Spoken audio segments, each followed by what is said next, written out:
Let's practice our reading fluency. I want you to read out loud after me. Txt-speak, linguistic miracles. A linguist argues that text-speak really is special, by Ken Fisher. Is texting shorthand a convenience, a catastrophe for the English language, or actually something new and special?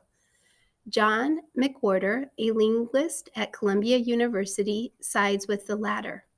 According to McWhorter, texting is actually a new form of speech, and he outlined the reasons why at the TED 2013 conference in Southern California. We often hear that texting is a threat, damaging the literacy of the young, but it's actually a miraculous thing, McWhorter said. Texting, he argued, is not really writing at all, not in the way we have historically thought about writing. To explain this, he drew important differences between speech and writing. Language was born in speech some 80,000 years ago, at least. Writing, on the other hand, is relatively new, 5,000 or 6,000 years old. So humanity has been talking for longer than it has been writing, and this is especially true when you consider that writing skills have hardly been ubiquitous in human societies. Furthermore, writing is typically not a reflection of casual speech. We speak in word packets of 7 to 10 words. It's much more loose, McWhorter said. Of course, speech can imitate writing, particularly in formal contexts like speech making.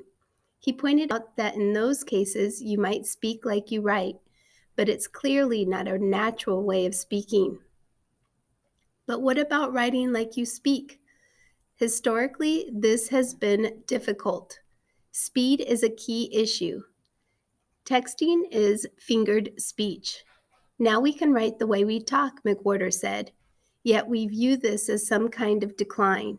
We don't capitalize words, obey grammar, spelling rules, and the like. Yet there's an emerging complexity with new structure at play. To McWhorter, this structure helps the speed and packeted nature of real speech. Take LOL, for instance.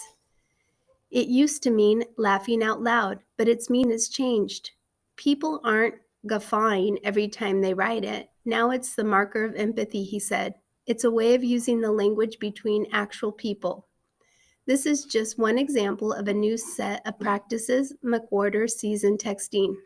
They are practices that enable writing like we speak. Consider the rules of grammar. When you talk, you don't think about capitalizing names or putting commas and question marks where they belong.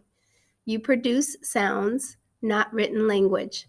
Texting leaves out many of these practices, particularly among the young who make extensive use of electronic communication tools. McWhorter thinks what we are experiencing is a whole new way of writing that young people are using alongside their normal writing skills. He calls it a balancing act that expands their range of language skills. The result is a whole new language, one that wouldn't be comprehensible to people in the year 1993 or 1973. And where it's headed, it will likely be incomprehensible to us were we to jump ahead 20 years in time. Nevertheless, Mr. McWhorter wants us to appreciate it now. It's a linguistic miracle happening right under our noses, he said. Forget the death of writing talk. Text speech is a new, rapidly evolving form of speech.